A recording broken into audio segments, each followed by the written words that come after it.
Welcome to yet another edition of Fresh Off the Boat. This is our podcast series, and today's been a marathon day for me. I've been connecting with past students, uh, actually six of these, and so you'll see a sort of flood of podcasts coming your way. Uh, so I'm very delighted to introduce our next guest. Her name is Deveshi Seth, not related, but wish I was. She's an inspiring artist. We've been following her work at her office and at our office, and also really seeing her journey through to college. So I've known her and her family for 5 or 6 years now, but mostly through her sister, who's now almost graduated from Scripps College. And so Karmishta is coming up next. We'll be interviewing her soon. And Deveshi's journey, as far as I know it, she had to make decisions to transition from a school in Gurgaon to go to boarding school in Bangalore, TISB, for the IB and art and everything else. And then identifying her interest specifically in art and choosing to go to uh, the school in Art Institute in Chicago, School of the Art Institute Yeah. of Chicago. Okay, great. I've visited the campus, and it's pretty central, very urban. Tell me a bit about your first few weeks on campus at SAIC. Did you imagine your life there exactly the way it panned out in the first few weeks? I hadn't ever visited the SAIC campus before, so I was a little like, okay, I didn't expect like fully downtown or like the downtown, that area that I am in is slightly like dead in the sense that there's not too much happening. It's not like, hey, New York. So like it's very different, but the whole atmosphere was really nice, and there are a lot of helpful communities where you can always reach out and they'll help you. And the whole residence halls are also like really nice and play a key role, I think, in the whole settlement of college life. And I think I chose the wrong residence hall at first. So it was more difficult for me to settle down. And there are only 15 Indians. So, like, in my batch. So I was expecting more Indians to be there, and that wasn't the case. So I like there were a lot of things I did not expect that came along the way, which I had to cope up with, which was also fine because they were only like small things. But when you got into your rhythm of academics and the studios, what was that like? That was all actually very easy to get into because I knew what I wanted to do and learn over there. So I took painting as my first studio. And then as a freshman, you need to do compulsory core and research, in which like they tell you the foundations of like different art forms, and in research how to go about like thinking about your projects. And then we have art history. So all of these went very smoothly. You don't have, in the first semester, you don't have a say in which teacher you get. So sometimes like you can end up with a teacher that doesn't suit you and what your interests are. So that can be a little difficult. But then overall, I really enjoyed it. Great. And so, in terms of the student body in the first few weeks, months, did you see that everyone was super passionate about art, and that's why it became a good environment for you to be in? And what was the rub off that you actually had and probably also gave other students? What do you think was the exchange of ideas and the whole conservatory art sort of approach to education? So there were a lot of people who were totally like ambitious about their art practice, but then I wouldn't say there aren't people who weren't. Like there were quite a few people who were just like lazy and didn't do much work, which is kind of annoying because you think you worked so hard and then there are people who are not. So like there are a lot of people like that at SAIC, and so like I wouldn't say like you shouldn't be bummed out by that. but we have critiques for all our projects, and that is like very interactive, and you get really good feedback and criticisms, like good criticisms. And like since all teachers are like full-time artists, like it's really helpful, and I would say you should like talk to them and learn as much as you can from them and about their life and how they got to where they are. Excellent. So you mean to say that the peer-to-peer learning is kind of weaved in, and at the same time, the faculty who are practicing artists also make sure that the criticism helps you. Uh, can you share an anecdote of what you felt was something that the criticism really helped you with your art, and how is it different from your preparation for IB? Also touch upon whether IB art was useful in this journey. I'm sure it was, but in what Yeah. aspects? So, IB art was very useful, like in the sense I had to like I kind of decided what I wanted to do, and I learned a lot about how I should come up with the concepts because we had to do our process portfolio. So that was very different from me as I came from ICSE, and I had to do this whole other like large scale thing then. And IB was a lot of fun, and there are a few things like how we need to do the comparison between artists, like that helps in college because you already know something about these artists. And since SAIC is linked to the Art Institute, it is from the Art Institute, you have to like pick out works from the Art Institute, and then you're like, oh, I've done research on this artist, so you know a lot then. And you like, because we do a lot of like we talk about other artists and take a lot of like feedback from our teachers, and they refer to a lot of artists, so you need to know who is who. And the Art Institute plays a major role in that, and then the IB also plays a major role in that, because like your teachers usually tell you to remember who these artists are and like what your style is similar to, so you can like learn more. So I would Great. say the So IB helped a lot, yeah. super. And you mentioned that you've chosen painting as something like a concentration, or you declare a major. How does it work in an art school? So SAIC, which I love about it, and that's why I chose SAIC in particular, is an interdisciplinary college. And you don't need to have a major. You can, but you don't need to. And I want to like learn different mediums and like find what I really enjoy. And so I took painting because that's what I think I was most comfortable with in my first semester. And then I took introduction to sculpture. And now I want like, and I really enjoyed both of these classes and I learned a lot.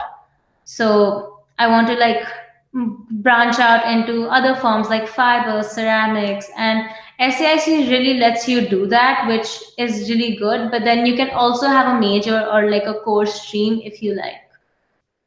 Great. So this is interesting. Of course, IB would have a kind of structured curriculum, whereas here it's interdisciplinary and sort of more free flowing. Yeah. So that's a huge advantage.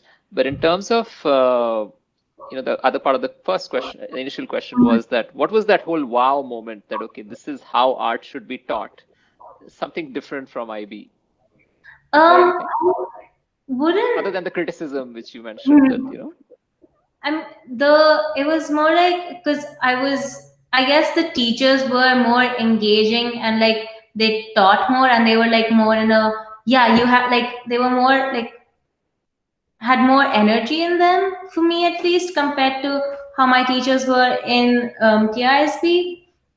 So I like was really excited, and they seemed so like professional and amazing on whatever they would do, and they were so confident, which was like, wow, okay, like the I'm surrounded by artists and I am in that whole environment, which really kept me going. And that was, I guess, the major wow moment. And just like seeing how many facilities we had available, like there was so much, like there are canvases all over in the painting department, like you see amazing works of art, like people, it's just amazing. And but then there are also like different forms of art like other than yours, so that can just be like, oh, like, so it's like you're seeing a lot of new things, and then you would want to try to branch out also, which is a good thing. Yeah.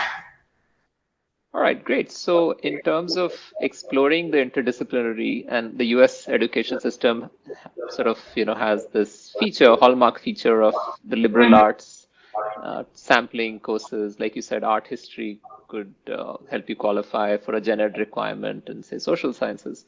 Uh, what are the other areas which are prereqs for students at SAIC, which are So, not art related?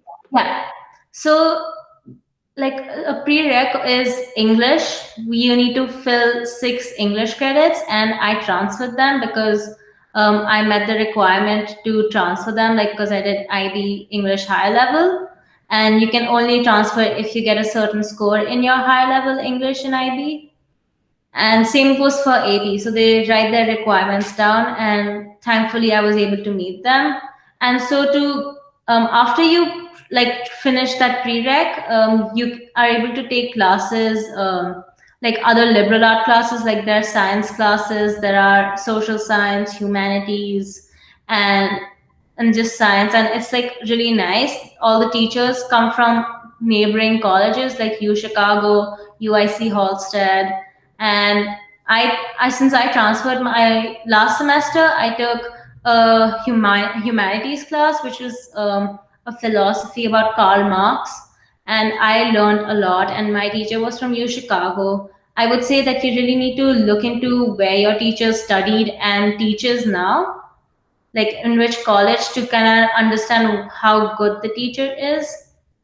And it was a really nice experience, and I learned, yeah, and it was like just opening up, because you would feel that in an art college they would be really laid back, like with other classes like liberal arts and all that stuff, but it's actually like kind of intense. Super, that's great. So do you see that your art gets inspired? Just example, like knowing about Karl Marx's work Yeah, in some definitely. ways gives you some reference to Yeah, certain. I mean, my art is usually based on like society and like in the environment. So I would automatically take classes that interest me, and then kind of reflect my art onto that, because I've gained new knowledge about the world. Excellent. Super. So where do we see Deveshi next? Like, are you planning a show somewhere, an exhibition, some of that? Try. Right now, I'm like in the process of like discovering new mediums and like learning as much as I can and taking the most out of SAIC, because we have a lot of amazing facilities, and like I think that like not really enjoying the whole online SAIC thing. So I'm really looking forward to like go back to college in person, because like I feel like that's where I was actually learning. Right. So I think that's the very unfortunate times, especially for art students, that criticism, the feedback, just the proximity of Yeah. people overlooking your work and commenting, all of that is missing. But again, this is linked to my follow-up question. Uh, you made some decisions. You've also seen, I'm sure, in your short life so far. I mean, you've had to face challenges, I'm sure, even moving schools or Yeah. dealing with situations. Uh, Unfortunate times have befallen so many students, particularly kids who are graduating from college this year, or even the ones who are graduating from high school, or have graduated last year and are planning to go to college this year. What advice would you give students in general, not just students pursuing art, how to deal with uncertainty and stay positive? Just I would say make the most out of it. Like there are a lot of online things available, and I would definitely say like start doing that. And like as a person who does art, like I what how the virus is affecting me and like my surroundings, I make art on that, and like how like basically the challenges I am facing, and how like my just everything around me is reacting, like I put do my art based on that. So everything has like a silver lining to it. Definitely look for that. Like, don't just lose hope automatically, like, hey, this is not going to work out, nothing's working right. Because I mean, that can be your initial reaction, because we all have to cope up with this, like in the end though. And like, really, if because if there is a second wave, like, how are you just gonna be like, hey, I was just lazing around and now I still don't know what I can do. Like, so just do as much as you can, I would say. And if you're an artist, just make art on coronavirus and how it's impacting you, because that's very important. And I think it'll play a really important role of how the future would view this pandemic. Yeah. Right. So it's kind of a once in a lifetime, hopefully never in a lifetime moment for all of us again. Uh, but yes, great art is inspired by difficult times, unfortunately. And do you see great artists around you that are really coming up online? People are following their Behance portfolios and so on and so forth. It'll be great to have a list of interesting artists, and we'll put that on our podcast as well. Uh, um yeah. So so do there you? are a lot of fellow like peers from SAIC that have been doing a great job. Someone has been making masks and like selling them like in bulk, which is really amazing. And as an artist, they would obviously be designing the masks and like doing something fancy with it. So it's just like putting masks as like a fashion statement for the future, which is really cool.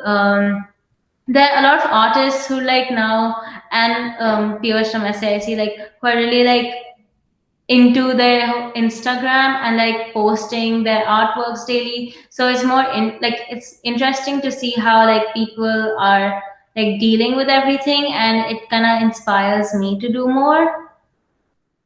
That's Yeah. great.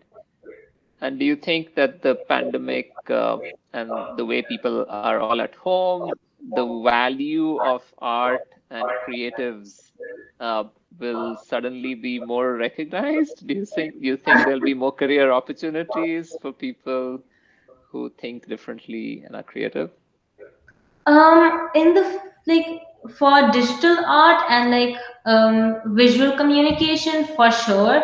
But I'm more of a studio artist. Like, I do paintings and sculptures.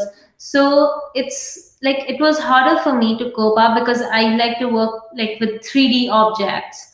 And then I had to adapt myself to trying to do like some digital art. And that can be really tough. So for sure, digital art, like, it's going to increase like anything, and people will are going to gain more appreciation for it.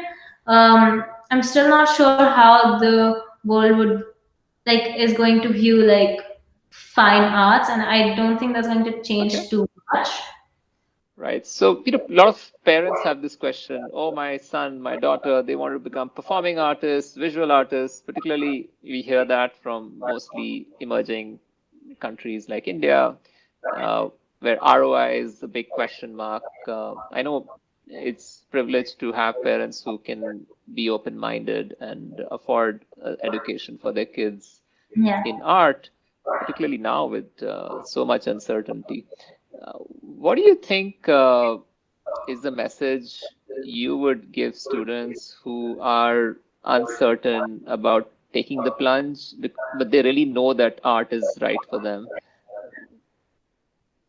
I would say, like, obviously do what you love. Like, I am focusing on things that I really enjoy, and then also do like things a little like I took a math class also, so I really want to do a little bit of business. So try to incorporate two things together, because especially like from an Indian family, like, you need to do something that is also more corporate, or like business, like is more also like business, or like Be medicine, like that is, professional. yeah, that is like the usual expectation. So even like if you're doing art, you need to be professional with it. Like, if you just want to be just like a solo artist, then that's a huge like, there's a lot of weight on your shoulders.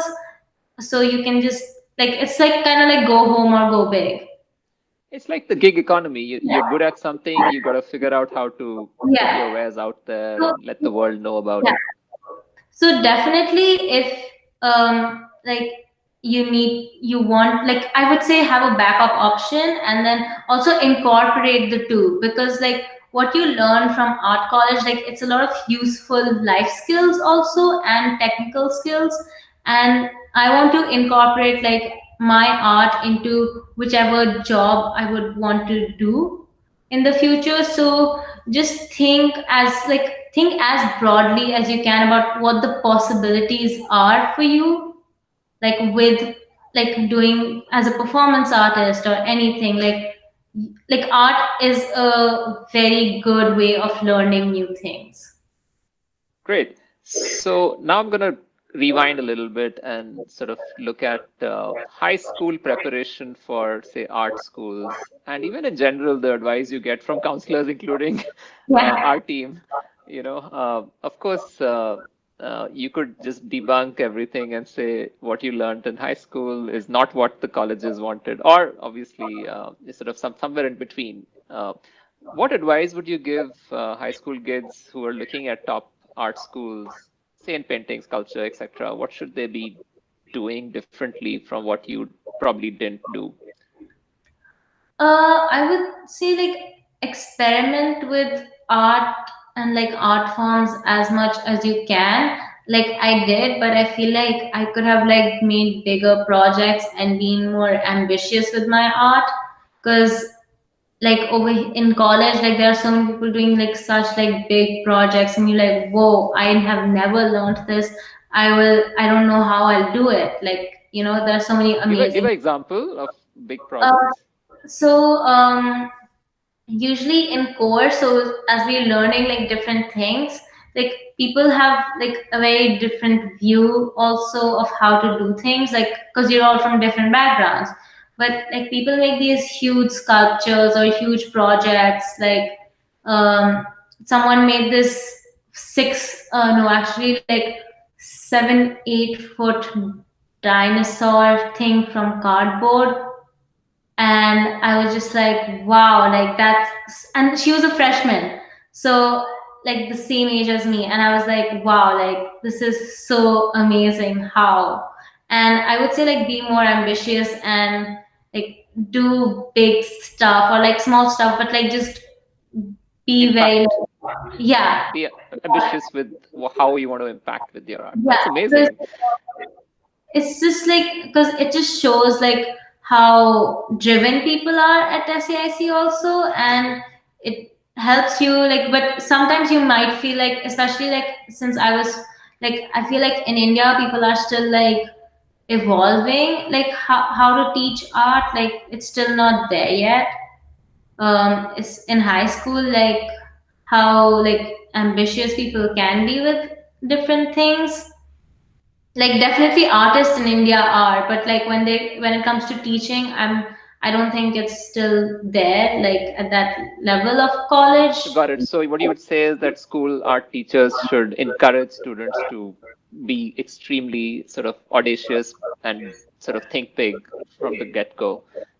And then getting into schools would be a lot easier if Yeah. students do that. Like in school, like teachers focus a lot on deadlines, and which are important, like you need to like meet them in order to pass school. But I feel in that process, like a lot of times people like forget, like they just think on the deadline and make smaller scale projects, or like are like, oh, I just need to finish it by that time.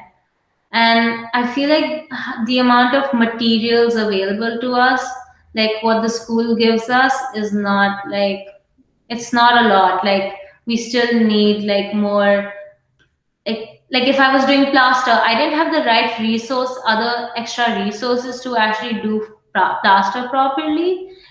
And I think I really lacked in that aspect in school. Like I didn't have the best resources as I could. But the amazing thing about India is that it's really like resources are like materials are very cheap. And because when you come to the US, you're like, I did not know like things could be this expensive. So I would say like make the most out of things you can, like just go all out in India because that's where you'll get the most things. That's great advice. Probably I'll write to you and we get a checklist of things students should try doing while they're in India, not just because of the cost, but the Yeah. inspiration or scale of activities. I spent like a lot of money on art supplies, so it's like $700 for painting. So it's like a big Yeah, sum, and then like as a college student, you want to do budgeting properly. So it's just like I think it's a very important part of your whole college life. Like, absolutely. Living on a student budget, especially yeah, in art schools, is it's definitely hard because you see everyone else also trying to live on a shoestring. Uh, yeah.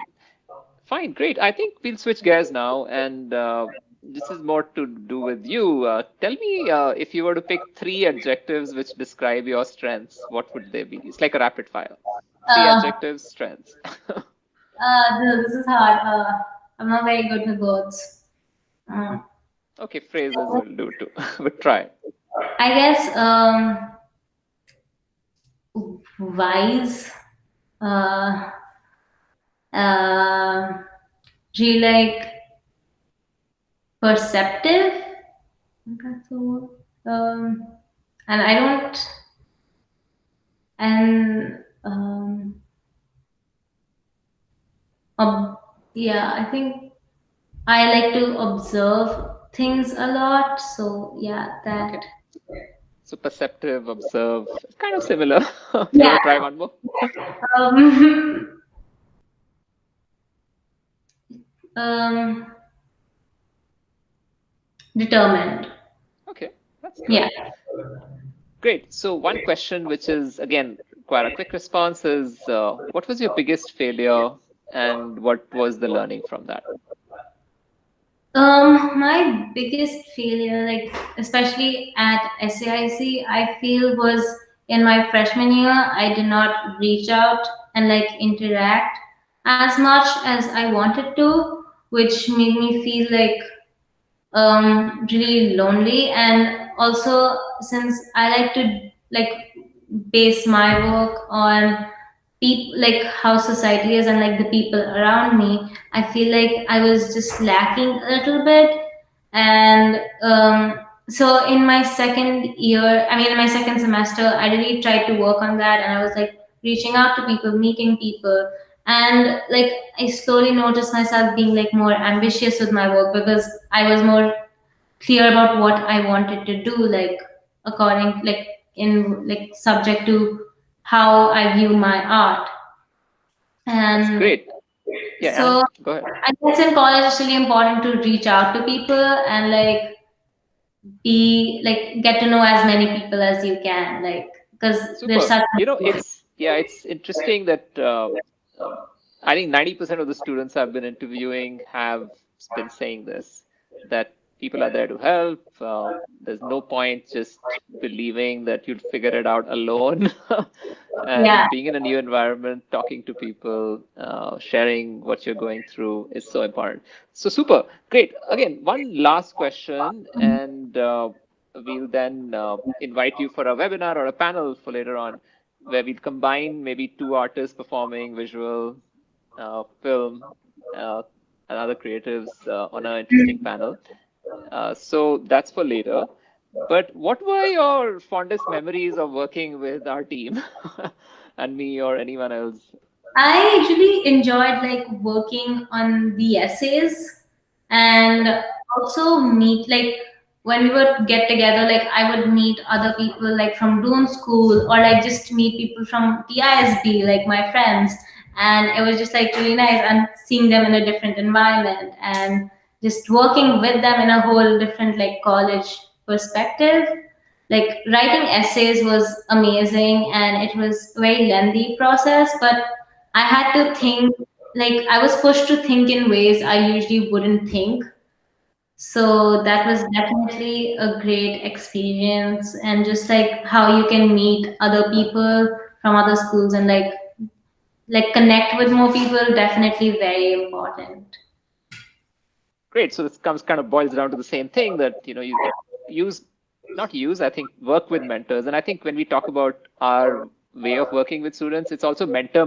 We learn so much from you. And it's just kind of, it's even this conversation is an example of that. Like, probably I've asked you questions which you know that I'll use in my conversations with students who are interested in art at SAIC in particular. So it's just fantastic. And I think continuing these conversations with our students who are currently applying or thinking of applying in a couple of years will be something. I'm sure if I write to you, there will be some sort of continuity in this relationship. So thank you so much for your time, Thank you. and have a great day ahead. And say hello to all everyone at home. Stay safe and stay healthy. You too. Okay, bye for now. Bye.